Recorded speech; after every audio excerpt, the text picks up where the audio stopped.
We're in Chapter 8. This is Part 4 of The Manipulated Mind by Denise Wynn. The Manson Family. In August 1969, 7 people died a gruesome death at the hands of members of Charles Manson's family. On Manson's instructions, Susan Atkins, Sadie, Patricia Krenwinkel, Katie, and Charles Tex Watson carried out the murder of Roman Polanski's wife Sharon Tate and 3 friends in her Los Angeles home, while a 4th family member, Linda Caspian, stood guard outside. The victims suffered between them 102 stab wounds, and "Pig" was written on the floor in Sharon Tate's blood. A visitor to the Polanski's caretaker, who got in the way, was shot 4 times and knifed. The next night, Rosemary and Lino LaBianca were the victims, stabbed to death and attacked with a carving fork after death. Ooh. The word "war" was scratched on Leno's cheek, and the words "Death to Pigs," "Helter Skelter," and "Rise" were scrawled on the walls in Leno's blood. The killers that time were Charles Tex Watson, Leslie Van Houten, and Katie.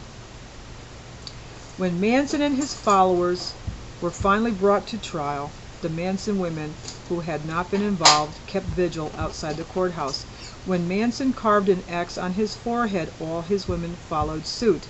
If he yelled out in the court, the 3 women defendants got up and did likewise. It became clear that Manson had immense power over the women associated with him.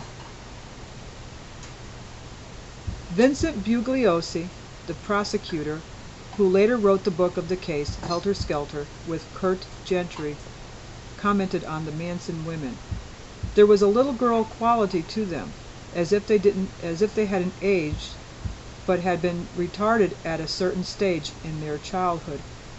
Each was in her own way a pretty girl, but there was a sameness about them that was much stronger than their individuality. Same expressions, same patterned responses, same tone of voice, same lack of distinct personality. The realization came with a shock. They reminded me less of human beings than of Barbie dolls. The issue became, had these girls been brainwashed? If so, they couldn't be held responsible for their conduct. Bugliosi wanted convictions, therefore it was up to him to show that the girls were responsible for their actions, however puppet-like they might have appeared. But the evidence that came out at the trial showed that Manson used power techniques with his family members, which by now should be all too familiar as effective coercive methods. The word brainwashing left aside, it is worth reviewing Manson's tactics. Charles Manson had a loveless youth and spent most of his life in institutions, including prison, until he was 32. He had by this time developed an interest in hypnosis, Scientology, the occult, and kindred subjects, about which he read extensively. He went to San Francisco at the height of flower power and received love, and lots of it, for the first time in his life. But Manson couldn't just accept the love, he had to manipulate it. Very shortly he learned that women were mesmerized by him, and he set about creating a family over which he had total control. He convinced the family that there would be a world war between blacks and whites, and they had to take cover so that when it was over, Manson could emerge as leader of the world. The war was known as Helter Skelter, and the brutal murders were an attempt to speed things up. They were supposed to be blamed on the Black Panthers. The girls who were drawn into the Manson fantasy had all had an insecure background. Either they had not got on with their parents, or they had rejected parental values and were drifting alone, directionless in the world. Shefflin and Opton described the initiation process into the family in The Mind Manipulators. Each woman had a very long initial sexual encounter with Manson, but it was not really the sex that was important. Most of these women were hardened sexual veterans. It was the words before and during sex that mattered. With Susan Atkins, Manson had her pretend he was her father. If a woman was plain, he might tell her she was beautiful. If she were looking for a godlike figure, he might imply that he was Jesus Christ. The crucial thing was that the woman had to make a quick and clean break with her past, and this could most easily be done by focusing in on the most severe problem associated with her past and seemingly eliminating it. But what Manson really did was to enhance the problem and to continually use it thereafter as a method of adhesion. In other words, he probed till he found the source of each girl's deepest fears and played on it. Manson also encouraged the familiar no-thought policy. He made all the decisions even as to when people would eat, have sex, and sleep. What people did between times was also up to Manson to decide. He encouraged the use of drugs, saying, when you take LSD enough times, you reach a state of nothing, of no thought. Manson had read much about hypnotism, and many family members concluded that he hypnotized them. Certainly he would make the most of eye contact and the power of soft, monotonous tones to soothe people into suggestible states.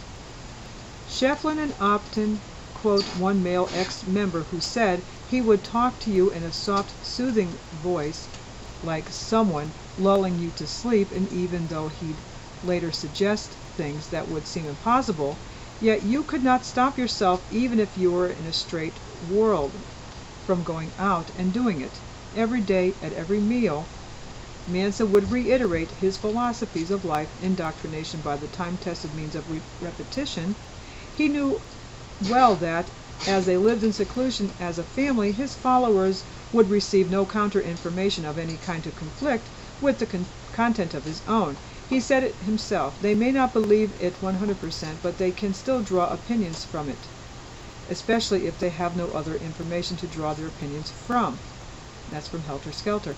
Just as in the American Naval program to desensitize men to violence, that's in Chapter 4, Manson accustomed his members to brutality by making them participate in bloody riots and in showing films of the events. A couple of men testified that they had seen films of family members wielding knives and pretending to attack each other, or films of a dog being sacrificed and its blood drunk.